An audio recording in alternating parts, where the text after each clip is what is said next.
वो जहाँ जाएंगे तड़ी पार का याद नहीं आएगा लोगों को। अपना पहले बता दो, खुद तड़ी पार रहे हैं और दूसरे का दामन देखने के पहले अपना दामन खुद देख लेना चाहिए। क्या सुप्रीम कोर्ट जीत और हार के आधार पर गुनाह निर्णय तय करेगा? जहांगीरपुरी जो मेरे लोकसभा में है, अरविंद केजरीवाल जी ने यह वक्तव्य वहीं दिया था परसों रोड शो में। और इसमें गलत क्या है?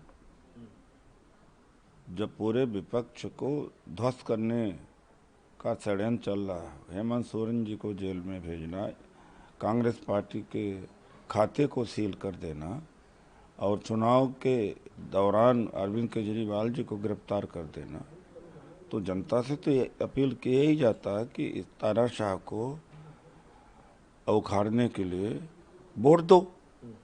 और तानाशाह जब तक नहीं जाएंगे लोगों को जेल जाते रहेंगे। तो इसमें हम गलती क्या देखते हैं? कोई गलती नहीं। सर, संविधान बदलने को लेकर लगातार वित्तीय आरोप लगते थे बीजेपी पर। उन्होंने कहा कि हमारी सरकार तो 10 साल से हमने कभी संविधान बदलने की सम, कोशिश नहीं की। उन्होंने कहा कांग्रेस पार्टी ने दुरुपयोग किया बहुमत का, ना कि बीजेपी। संविधान अंदर से खोखला कर चुके हैं। अब कोई संवैधानिक संस्थाएं, ED, CBI, income tax, election commission किसके इशारे पे काम कर रहा है? पुलिस किसके इशारे पर? मोदी जी के अमित शाह दो ही लोग देश चला रहे। तो संविधान तो इन्होंने प्रैक्टिकली खत्म कर दिया है और ऊपर से जिल्द बाकी है। और जिल्द भी हटा देंगे गलती से अगर ये जीत गए तो। सर, वो कह रहे हैं सबका चरित्र जो है, जितने भी लोग इंडिया लाइंस में हैं उन सबका चरित्र एक है। सभी चाहते हैं 370 हटे, सभी चाहते हैं ट्रिपल तलाक का जो कानून है वो वापस जो पहले था। देखिए, इंडिया अलायंस का एजेंडा है दो गारंटी, या कांग्रेस का एजेंडा है दो गारंटी। गरीब महिला को साल में 1 लाख रुपया देना और शिक्षित बेरोजगार को साल में 1 लाख रुपया देना। 30 लाख की नौकरियां सरकार में हैं, उस पर भर्ती करना। किसानों की एमएसपी और जाति जनगणना, ये सब कुछ हमारे मैनिफेस्टो में है ही नहीं जो वो कह रहे हैं।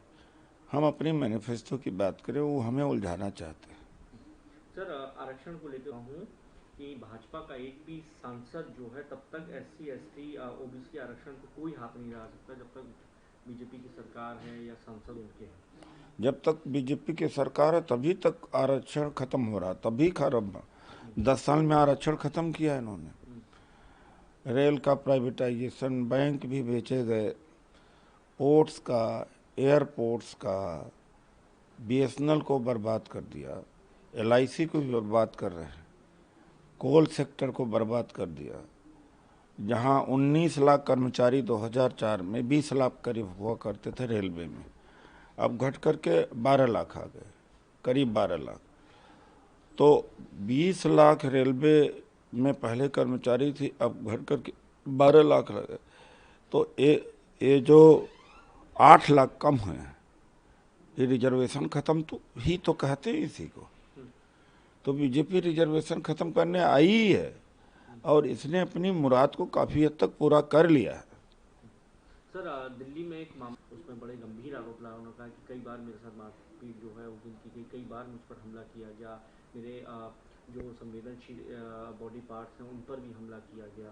क्या बड़ा गंभीर आरोप जो है वो अरविंद केजरीवाल के जो साथ करीबी हैं अधिकारी उनके ऊपर लगे हैं। सर, NCW ने आज बुलाया भी है विभव को, 11 बजे तक समन भेजा है। आप क्योंकि नेता हैं सर, आपकी पार्टी हमेशा से महिलाओं के खिलाफ जो पीड़न होता रहा उनके खिलाफ आप इस पर क्या प्रतिक्रिया देंगे? भाई ऐसा है कि उन्होंने तो मान लिया है, आम आदमी पार्टी के नेता ने, कि कुछ जरूर दुर्व्यवहार हुआ है। जब उन्होंने स्वीकृति कर दी तो आगे की बात ही क्या रह गई है? क्या आप चाहेंगे कि या जो भी गुनह इसमें शामिल है, गुनहगार है, आरोप सिद्ध हो जाते हैं तो कड़ी अगर कार्रवाई? सिद्ध होंगे तब तो हो सकता है भाजपा प्रायोजित हो। बीजेपी तो अरविंद केजरीवाल का। वो भाजपा तो करेगी। जिन्होंने आज कोविशील्ड लगाने वाले धड़ाधड़ मर रहे हैं, इस्तीफा देंगे? और कितने किसान आत्महत्या कर रहे हैं, इस्तीफा दे देंगे? महंगाई इतना चरम पर है, इस्तीफा देंगे? नौकरी खत्म है, इस्तीफा देते हैं वो खुद?